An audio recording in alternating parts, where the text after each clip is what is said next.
Welcome. Thank you for joining us on today's webinar, hosted by the National Center for Pyramid Model Innovations. My name is Victor Trinidad with NCPMI. This webinar is part of the Unpacking Coaching webinar series and is titled Practical Coaching Tools for Early Interventionists Inside the New Guide, hosted by Ashley McNish and Erin Barton. Hi, everyone. My name's Ashley McNish. I'm very excited to be here today.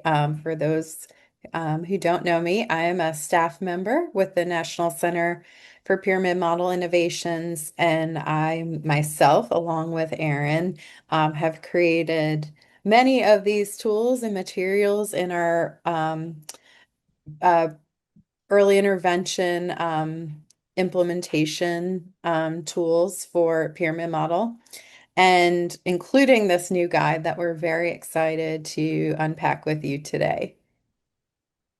And I'll hand things over to Erin. Thank you, Ashley. I'm so glad, so happy to be here, and so glad so many of you are here today with us. My name is Erin Barton, and I am faculty with the Pyramid Model Consortium and also the Director of Research and Development with Pyramid Model Consortium. And along with Ashley, as she said, have created all of the tools, the content, the materials, the measures, and the guides and really the framework that guides what we do when we implement the pyramid model in early intervention and in Part C. So we are very excited to be here today. In today's webinar, we are going to unpack the newest tool that we've created, which is a guide for using practice-based coaching and early intervention. And we are going to introduce and unpack the contents of this new guide and walk through some ways that you can use it as a practitioner coach and within your early intervention programs and within the leadership teams. We're going to share some really exciting examples of coaching applications from some of the states that we've worked with when we've engaged in this work and using the pyramid model within early intervention. And we're going to talk through some uses for the guide, how you might use the guide in your work as a practitioner coach or as a leadership team member, or even as an early interventionist within a Part C program using the pyramid model. The purpose of this guide is to help practitioner coaches and guide practitioner coaches in engaging in this work and using practice-based coaching to support other early interventionists in using pyramid model practices with the families and child care programs that they work to deliver early intervention Part C services. It really is meant to guide the implementation of practice-based coaching in early intervention settings. So it's meant to guide how practitioner coaches use practice-based coaching within early intervention programs.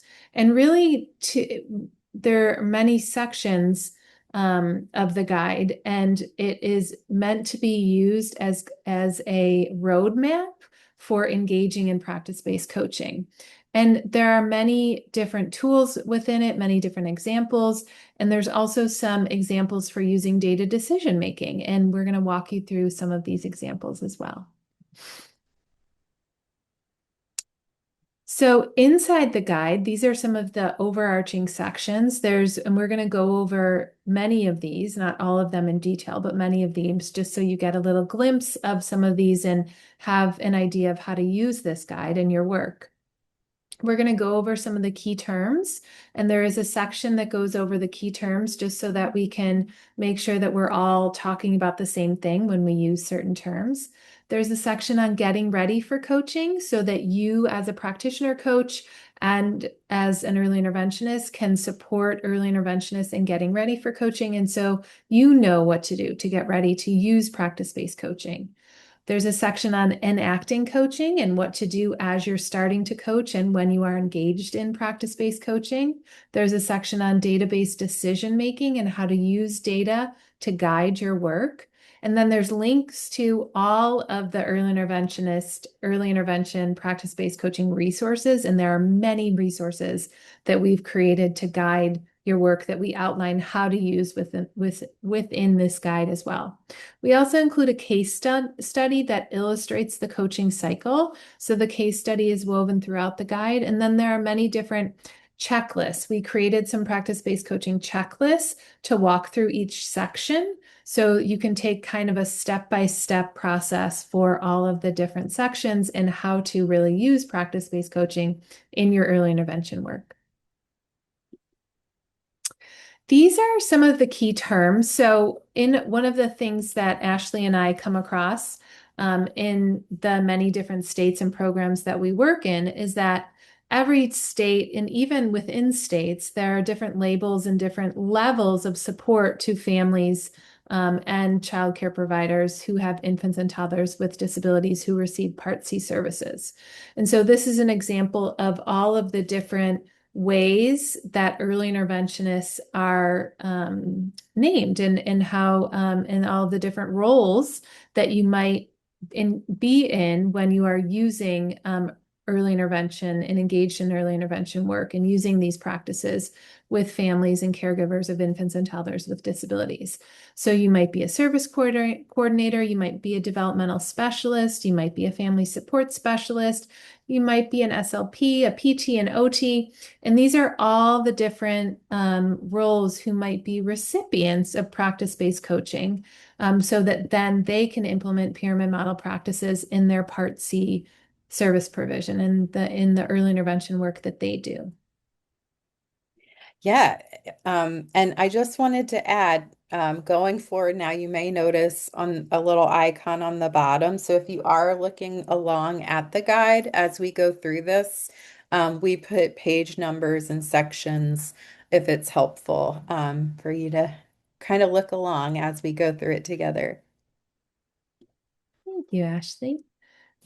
And then the next section of the guide is getting ready for coaching. And in this section, which of course starts on page 4 and goes through page 27, we really go over the role of the practitioner coach. So what the practitioner coach, what activities they might engage in, how the practitioner coach coordinates with the leadership team, and how, as a member of the leadership team, what that might look like. We also talk about some universal coaching supports that the practitioner coach might engage in. There's a whole section, and this is one of the things that's really unique about early intervention is that there are so many different layers and so many different levels of coaching. And so we have a whole section where we talk about the difference between practice-based coaching, which is what you do with early interventionists, versus family coaching, which of course is what early interventionists or developmental specialists or SLPs, OTs, PTs might do. They engage in family coaching with families and caregivers. So we really go through and walk through the difference between practice-based coaching, which is what you're doing with early interventionists, and then family coaching, which of course is what early interventionists are doing with families and caregivers. And then we talk through how a practitioner coach, kind of some logistical pieces. So how a practitioner coach might engage in planning and scheduling, because we know that there are 24 hours in a day, right? And we cannot create more hours, but oftentimes we need to really think intentionally about when the coach is going to coach. And we really provide some examples and some tips in this for helping practitioner coaches think about how they might plan their caseload and how they might schedule so that they can make sure that they do all the focused observations and have plenty of time to debrief and really engage in coaching and engage in practice-based coaching, a complete cycle with their early interventionist who they're coaching, with their coachee. And then there's a section on engaging in collaborative partnerships. We know that's a key component of practice-based coaching. So we provide some tips and some strategies for engaging in and establishing a really strong and maintaining a really strong collaborative partnership between the coach, the practitioner coach, and the coachee, the early interventionist. And then we talk through and have lots of tips and strategies for effective communication. We know that is a key piece of coaching, making sure that we're effectively communicating throughout the coaching process. And so there are lots of strategies and tips for making sure that you, as the practitioner coach engaged in and using practice-based coaching, know how to effectively communicate and can adapt what you do to make sure that you're responsive to the needs of the early interventionist who you're coaching. And then we go over the role of the practitioner coach. And so that's within this section, and that's on page 7, kind of thinking about how, so that the practitioner coach can really think about all of the different things that they might do as a practitioner coach. And this is by no means exhaustive at all. As a practitioner coach on a leadership team, you might find yourself doing some things that are a little bit different. And that's one of the things that Ashley and I want to emphasize anytime we work with states and programs, is that we give you kind of the bones of practice-based coaching and the bones of the pyramid model framework, and what we know and what we will help you figure out, and what we want you to do is really think about how this can work for your program and how this can work for your state. And so some of the roles of the practitioner coach within an early intervention program engaged in practice-based coaching and using the pyramid model is, of course, the delivery of practice-based coaching. So you are going to be the key person delivering practice-based coaching. You're going to create materials that might support the use of practice-based coaching, and you might engage in and create materials that support the early interventionists in using pyramid model practices with families and caregivers. You're going to engage in and use technology throughout the PBC process. You're going to support ongoing PD and training on pyramid model practices. You're going to collect ongoing coaching data and use those data. So you're going to be kind of a key person on the leadership team in thinking about how to use that coaching data and all of the different measures that you might use along with the coaching data, the practitioner coaching logs. You're going to coordinate with the behavior specialist as needed to make sure that all of the early interventionists receive the training and the support they need to engage in pyramid model practices at every tier, including those tertiary level practices.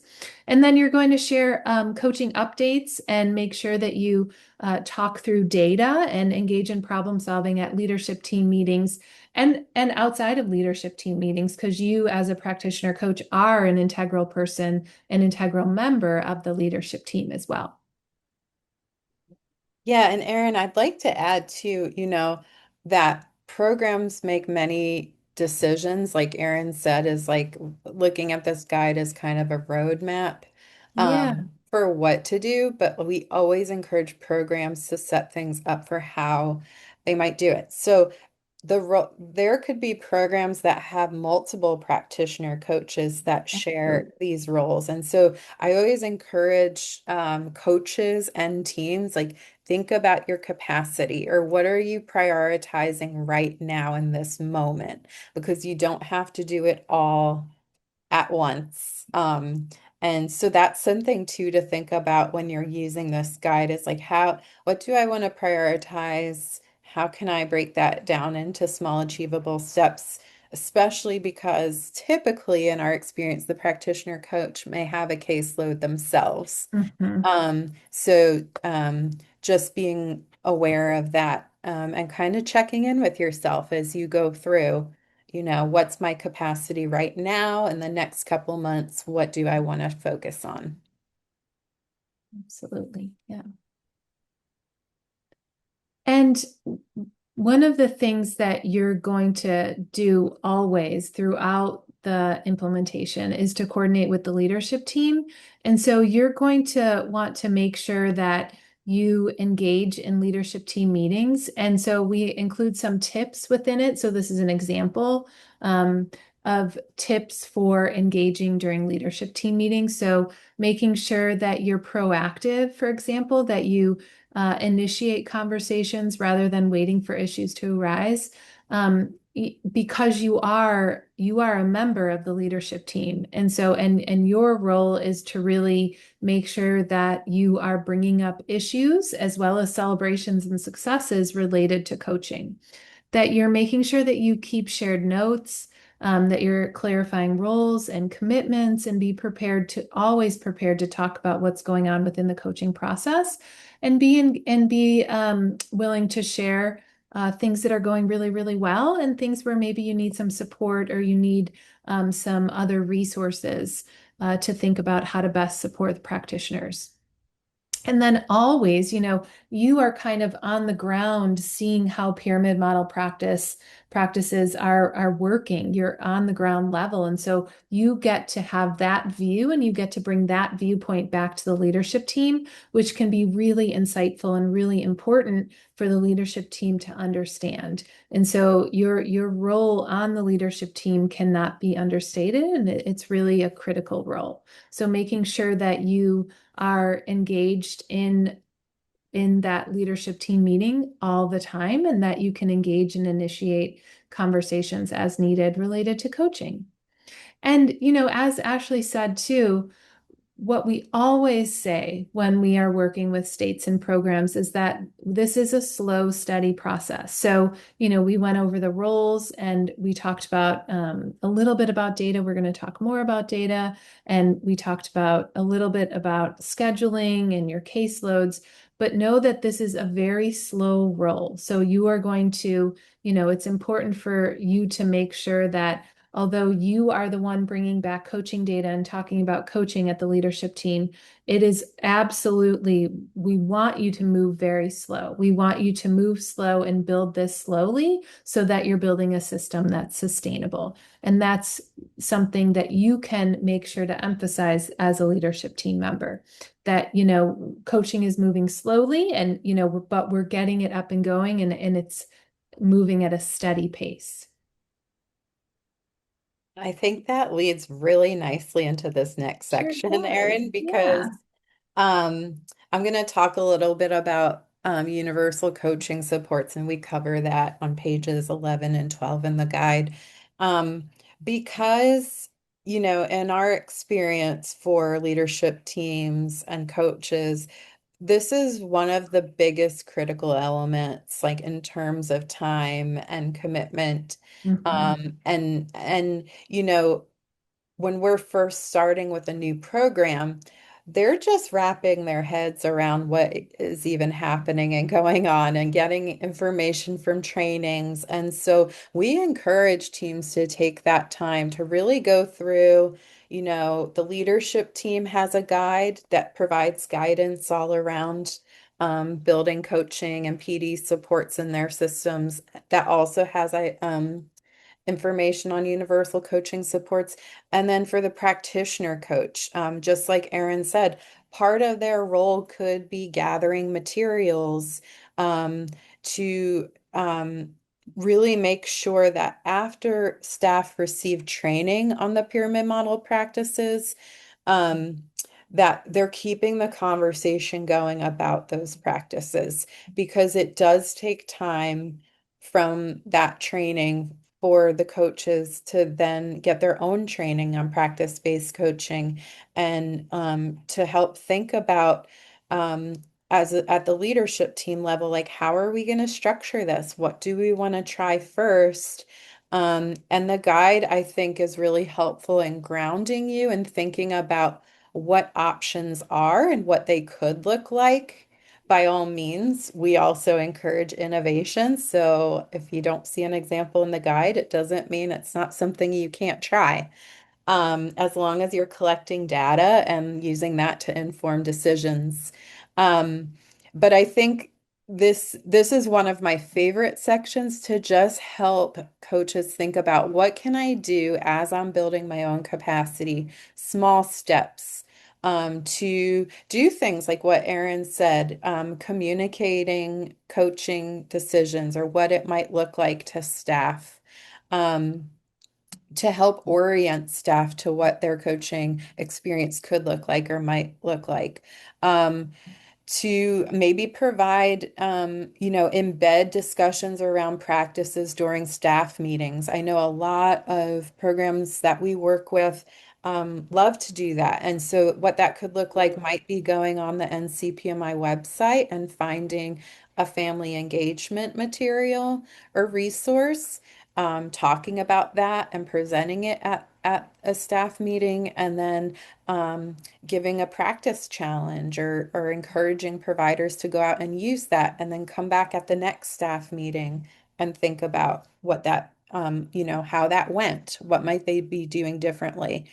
Um, And we also want to make it very clear that um, not everybody needs to receive the same types of support. So at the leadership team level, and this is something the practitioner coaches help think through, um, is how do we provide consistent support across practitioners around practices, with their use of them, with their reflection of them, whether they might be receiving more intensive coaching, like individualized one-on-one coaching, or if they're engaged in group coaching, where they're going through the PBC cycle of focus observations, creating shared goals and action plans, and engaging in reflection and feedback with a coach. Um, what might self-coaching look like? I know we have one program that had everybody trained in PBC and they're doing peer coaching. And so this could be like a helpful guide for them as well, if all staff are engaged in that way. So really kind of just providing guidance on how you're supporting staff in learning about the practices, continuing talking about the practices post-training, and reflecting about how they're using them. So we wanted to share some examples from the field of what we've seen programs and practitioner coaches do to keep that conversation going around practices. So I'm not sure if it's on the left side of your screen, but it is the left side of my screen. The little blue monthly milestones. That is an example of a monthly staff newsletter that our Montana program implementation coaches actually have created that they share um, with all of the implementing programs. And this is a great way where you might unpack a practice. So that could be maybe like defining the why behind the practice, examples of what implementation might look like. They've included links to resources that might help early interventionists use that practice or support a practice either for themselves or to share with families around supporting a caregiver practice that supports social emotional development for infants and toddlers. Um, One big thing actually that one of the states that we worked with took the early intervention implementation checklist, and this is a great example of data decision making, where they've put it into like something like Google Forms, or you could put, I learned yesterday, Microsoft actually has like their own type of Google Forms where you can create your own surveys.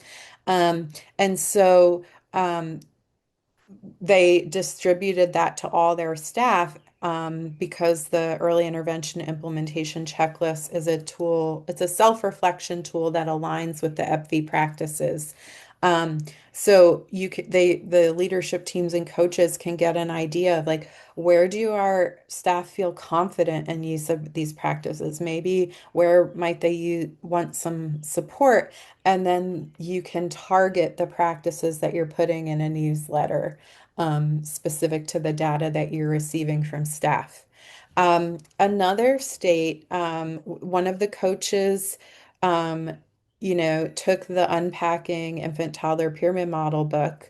And what's great about this, I think, too, is that a lot of providers um, provide services in childcare settings. And so there are really great practices in this book around that. And they went through chapter by chapter and made study guides for each chapter. And so they're doing a book study together and they're going to work through the book together. And if they use the guides at in person, so it's not like the only work, I guess, outside of it is that you're reading the chapter.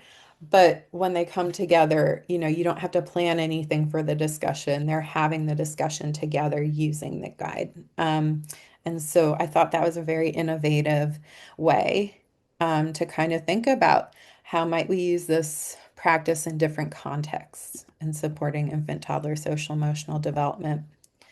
Erin also talked about the importance of effective communication with the PBC process. So, in terms of like for leadership teams and coaches to think about as we're making decisions about what our rollout might look like. And knowing it doesn't have to be perfect in the beginning. It could just be we're practicing with one or two early intervention providers as a coach to just get in the habit of what it feels like to do a cycle. Um, but one of the programs, actually the same coach that made the guide, made the she took the checklist and then made her own kind of step by step for herself as the coach and for the person that will be receiving coaching. And she made little coaching binders. So she printed out like all the coaching materials that might be needed in a cycle. So that could be the action planning forms, the goal summary sheets.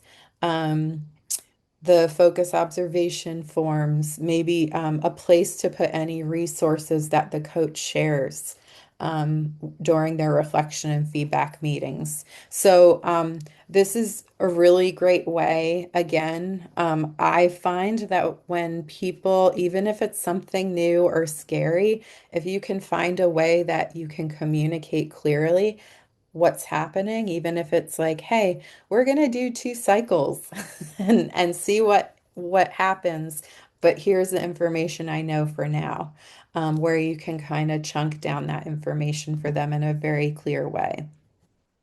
And uh, all the resources I'm sharing, um, we have permission to share them, so you can look at them. They're linked on the website page. So if you are feeling inspired by any of these, that you can kind of take them and make them your own.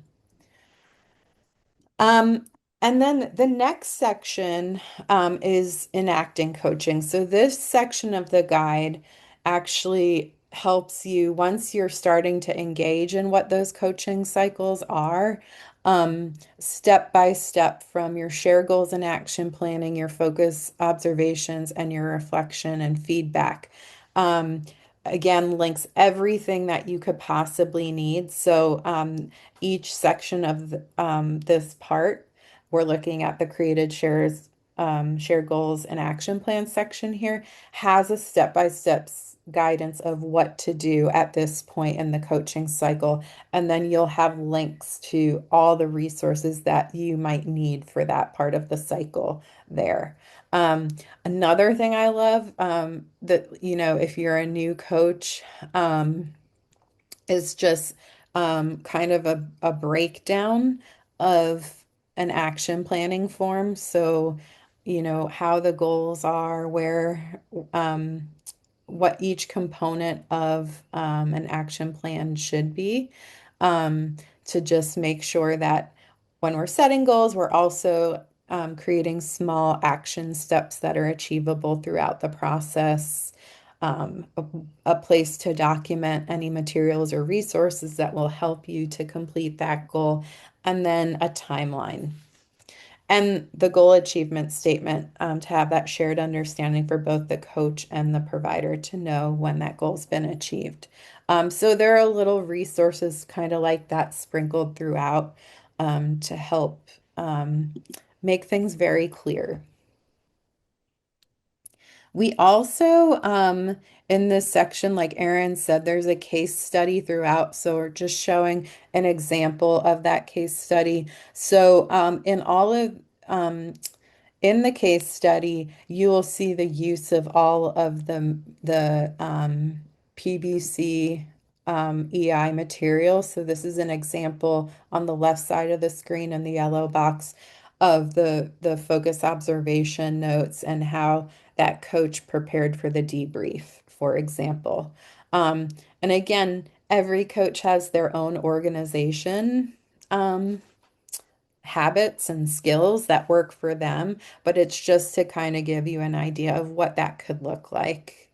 Um, And then at the end of each section, so for share goals and action planning, the focus observation, and the debrief, there's an FAQ.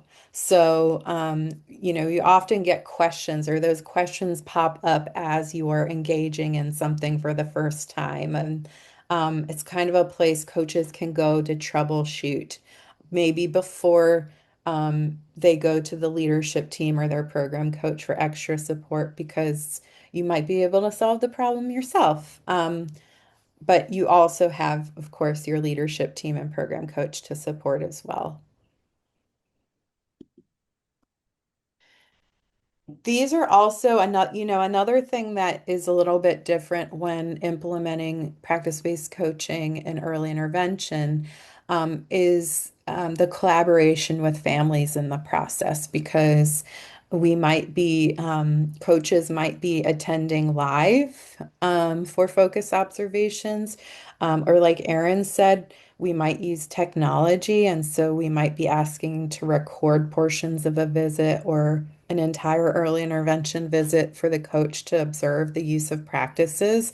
And so these are some resources. So the practice-based coaching and pyramid model family agreement on the left side of the screen, that's available for free on our website. It's also linked in the guide.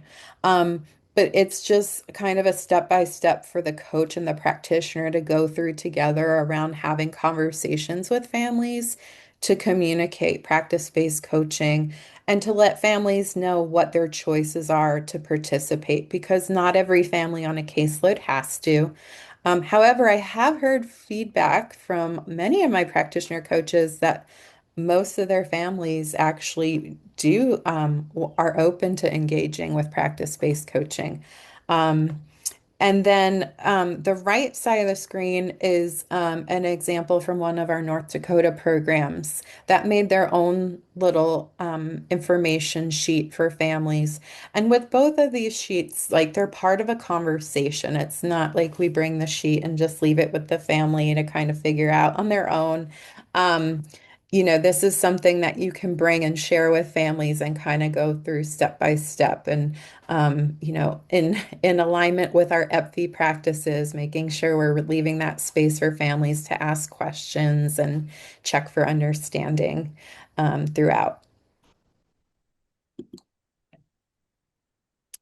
Um, and then these are some other field examples. So our Montana coaches have created some practice guides. And so kind of going back to that strategy of using the early intervention implementation checklist or EPV data, if you would like to maybe focus, because we know there are a lot of practices in the EPV, what targeted practices that staff are wanting to know more about. But what I love is that they made this is something program coaches made to support their practitioner coaches with some of these universal coaching supports. So they took one EPV practice. So in this example, it's the social emotional practice of the practitioner collaborating with caregivers to understand and identify their child's strengths and social emotional goals or outcomes. So, um, on the left side, this is the example for the early intervention provider. And so the first bubble provides the why behind the practice and the intent behind the practice, why it's important, and how it links to child and family outcomes. And then the middle box for trying these strategies are just actionable practices or things that the provider could do to implement that practice. And then there's a reflection prompt for them to reflect about their use of the practice. And then, a little practice challenge at the end for what they could do to try it out. On the coach's standpoint, and what I love about this is it really takes the PBC cycle in mind and the development of this um, is helps the coach to know what to observe when they're observing either an EPFI or a focus observation around that practice to give them guidance on what that might look like. And then it gives them examples of things that they could try maybe in a reflection and feedback. So There's an example of a reflective question that they could use. And then a practice challenge for the coach's own professional development for them to use when they're coaching an early intervention provider. So I love these. I know we shared some of these at NTI this year, and we've been working with some programs that want to make their own guides now. So that's again another great example of creating some of those universal supports for yourselves to kind of make the work flow nicely and clearly. And I'm going to hand things off to Erin. Yeah. So, and we talked about this a little bit before, but there's a whole section on database decision making as well. Of course, it's on page 54 through page 60, and it uses the look, think, act framework, which is the database decision making framework that we use with all NCPMI pyramid model tools, measures, and data. And it walks practitioner coaches through examples of how you might look at data from your practitioner logs, the EPFI, which is the Early Intervention Pyramid Practices Fidelity Instrument, which I don't think we've even mentioned yet, Ashley, which is surprising, but it is the fidelity tool that we use to guide that the practitioner coaches will use with early interventionists to guide their coaching. Data from the implementation checklist that actually Ashley did mention, and then any observation notes you have to really think about how to look at that data, how to analyze those data. So maybe combining FV data with practitioner coaching logs or looking at the checklist. Maybe the practitioner is using the implementation checklist before their sessions. And so you're combining that data with the EPFI and maybe some of your coaching data. Also aggregating data. So thinking about how you might aggregate all of these data and combine them together to really answer important questions that you have about pyramid model implementation. And then, of course, act on it. So make decisions based on the data, adjust the coaching plan, but also maybe make decisions with the leadership team, with the entire leadership team around resource allocation, about new PD that you might do, about bringing on another practitioner coach perhaps, or reducing the load of a practitioner coach that maybe is doing some other work, some other PD, maybe focusing on doing some training along with some coaching to really focus on one specific aspect of the pyramid model practices. And so really, the database decision making is really around not just looking at one tool in the aggregate, but thinking about how you might combine and look at multiple tools to really think about how coaching is working and what changes and adjustments you need to make sure that all of the practitioners are fully supported in the work that they're doing in implementing the pyramid model with families and caregivers, and also that the coaches are supported, that the coaches feel like they're supported, they have the resources they need to be able to engage in this coaching. And then there are many different ways that you can do that. And in this section, it walks you through using the Look, Think, Act framework to look at your data and to analyze your data. I know I really like how this section breaks down the look, think, act because I think people sometimes get scared when you bring up data decision making, and Yeah. it really helps simplify it. Yeah, and I really want to emphasize too that one of the really great things about the coaching um, data and the coaching tools too is that it's not just about the EPFI in the aggregate. So of course, do we want you to look at the EPFI across programs and across practitioners? Absolutely.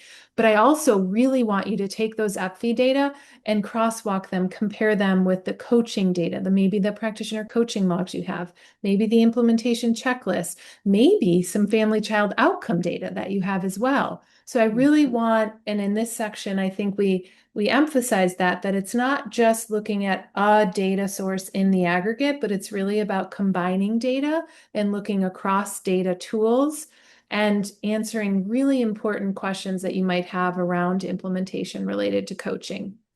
And of course, doing that over time as well. And the more coaching you do, the more data you'll have as well. And then eventually you'll have child and family outcome data too that you can combine, and some program level data too that you can look at. And these are some questions. I wanted to make sure we looked at this. So this is just examples or just some of the questions you might ask, but it's really there are many different questions outlined in this section. But one, for example, might be that we hear a lot is, coaching is a really heavy lift. And so do I need to do really intense coaching all the time forever with all practitioners? And absolutely not. That is not something you have to do. And we really want to help you think about how you can look at your data to really make sure that you're providing the intensity of coaching that is needed by the early interventionist to make sure that they're feeling competent and competent and that you're really building their capacity to implement the pyramid model with families and caregivers. And so one question you might ask is, when can I decrease the frequency of coaching with this practitioner so I can start increasing the frequency maybe with other practitioners? And so this, for example, walks you through how to look for, have multiple goals been achieved? So look at the coaching log. What are their EPFI scores? How can you look at EPFI scores across specific practices, and have they really, been able to show you that they can implement multiple of the practices within the EPFI? And then also, of course, we're looking at thinking about some of that more qualitative data, such as their own reflection, their own self-awareness of how they're doing. Are they feeling confident? And have you noted that in your notes so that you can feel confident that they're feeling confident in what they're doing with caregivers and families? And that's really important as well. And then act on it. So once you see that, and once you notice that, you can bring that to the leadership team and then collectively make decisions around reducing the frequency of coaching, maybe transitioning to focusing on other skills or generalization or deeper reflection around certain practices. And then create, of course, maybe with the leadership team, think about how you might create a structure for potential maintenance plans. And then with the early interventionists, think about how you might support them in maintaining this over time as you start to fade your coaching supports, which might include regular check-ins, maybe email check-ins, text check-ins, or other forms of making sure they know that you're still there for support, but they don't need you as much. What they're doing, they're feeling confident and competent, and they don't need as intensive coaching as you have been providing. And that's really important to be able to do confidently with your data and then with your leadership team as well. Next. Yeah, I'm going to talk a little bit about the checklist because when Erin and I first started all of this, I think back in 2018, we didn't have all of these resources and materials, and we were kind of building the ship and going as we went. And so some of the feedback that we would get, like after the practice-based coaching training, for example, because that initial training is really just to kind of unpack, like, what is practice-based coaching? What does a cycle look like? And then we hold monthly practitioner coach calls to continue that conversation, build that capacity. But just kind of a request because there is a lot of new resources and materials that are unpacked in that training. And this checklist is what we created from that feedback to just help walk through some of those different phases. So linking to resources and steps for building the collaborative partnership. And it goes through each part of the coaching cycle. So there's steps and resources for shared goals and action planning, focus observations, and reflection and feedback. So can be very helpful to maintain the fidelity of practice-based coaching. So if you're first starting out as a new practitioner coach, this could be something like you could print out on its own and just kind of check and make sure, did I do these things as you're building your capacity, your confidence to do this. So this is something, if you were to make a coaching binder and, you might have in your binder multiple copies of this one to kind of check through and see, did I do these things? Um, I think this can also be used in different ways as well. So, I mentioned monthly practitioner coach calls, and so typically this could be run by a technical assistance professional, a program implementation coach, maybe over time by a community of practitioner coaches who are running it on their own.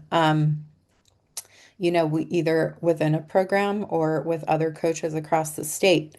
And so this could be something, part of building the capacity of the coach, is that coaching the coach process. So, they might submit videos of their coaching, to a program coach, maybe, getting that their own professional development support, maybe videotaping a portion of their share goals and action planning, and setting a professional development goal for themselves and using this to kind of check and see where they did that, where it's something they could watch the video and complete themselves, the coach could, and then they can have a reflection and feedback together around that. Um, Also, like Aaron said, using that data decision-making process, part of that process is typically when practitioner coaches are just starting off, like we do encourage you to do individual one-on-one coaching cycles to get used to engaging and implementing the fidelity of PBC. But as you grow and expand in your coaching skills, as you evaluate your capacity, or maybe the interests of staff, and decisions around the leadership team might make around different delivery models of coaching. So whether maybe you decide to jump into doing a little group coaching, or you start to facilitate peer coaching, or self-coaching, you might use this guide to maybe help create like little informational checklists or tools, to help kind of guide and maintain the fidelity of PBC. Similar to the one, if you can think way back, of that coaching foot binder where that kind of had a step by step of what would happen. So many ways that you can use this as well. And then other ways that you can use this guide.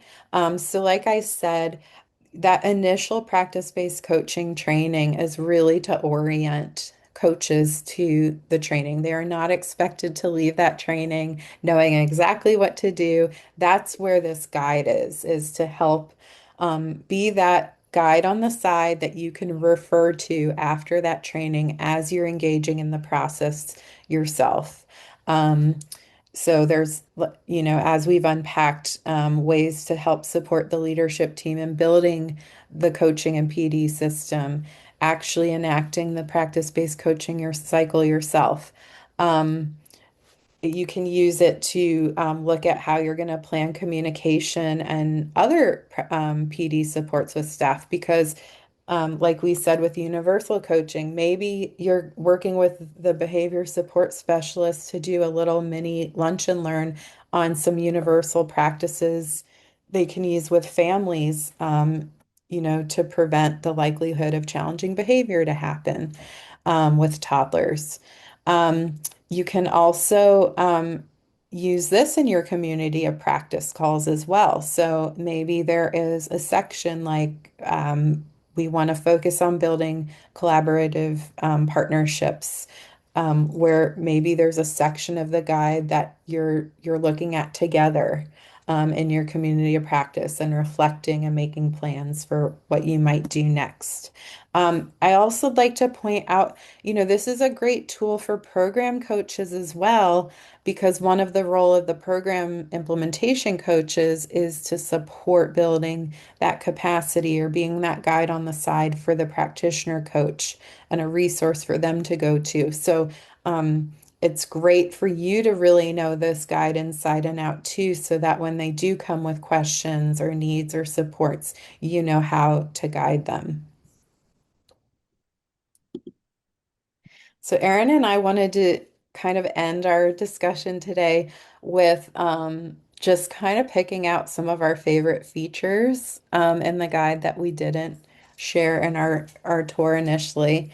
Um, But one thing that I love is just the examples and ideas for that effective communication. I'm a big believer that the more clear we can be in communicating the process as a leadership team with coachees, um, the better it is. I think there's more trust built. And so some of the things that I just wanted to point out was in within the sections, the enacting coaching section, there's like little examples of conversation starters you might have at each part of the cycle.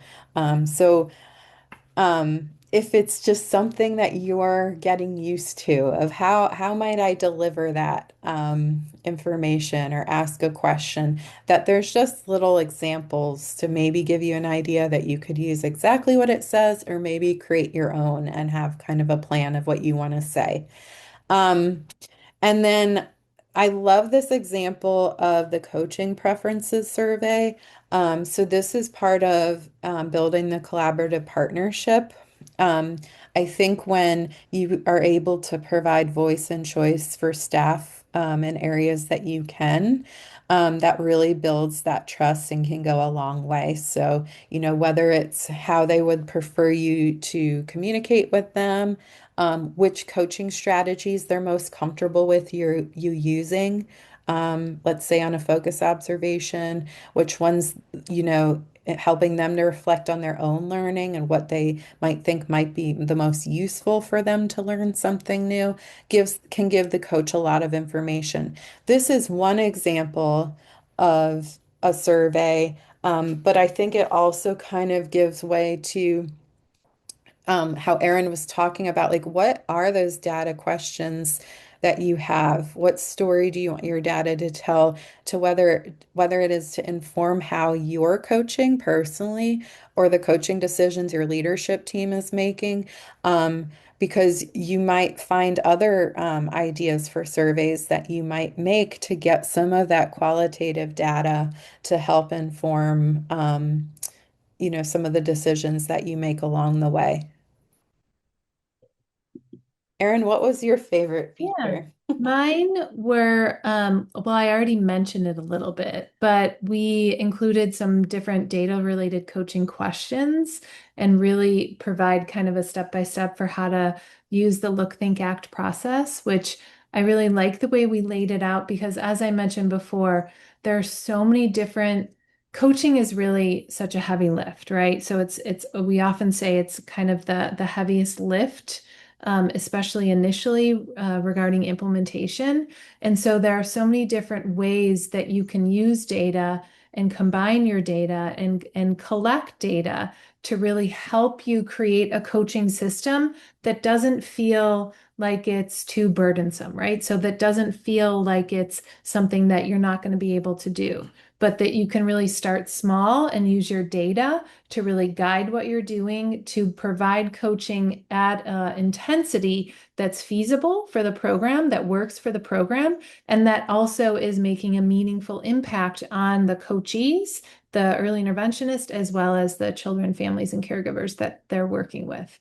So I really want to emphasize the importance of knowing that there are many different tools, and we provide those tools and provide you with guidance on how to use those tools to measure the work that you're doing so that you can make decisions to guide adaptations and to guide the implementation of coaching in a way that's really going to work for your program. And there are, Ashley and I have worked with dozens of states at this point, or maybe a little more than a dozen, probably not dozens. But for sure, dozens and dozens of programs. And every single program is implementing coaching with some difference, some big differences, right? Across states, across programs, some just little nuances within states, perhaps.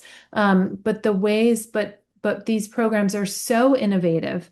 And Ashley shared lots of examples from programs that are implementing coaching in ways that are way more innovative than Ashley and I could have ever thought of, right? And so, and the way that they're doing it is, and what they're guided by are their data, and they're really asking questions in ways that we've never even heard of before, and we've never even, perhaps even imagined before. But they're really thinking about coaching and implementation in really creative, innovative ways that allow them to really implement coaching in a way that's really strong, um, and really linked to their data, and of course impactful and making important change for the children, families, and early interventionists that they're working with.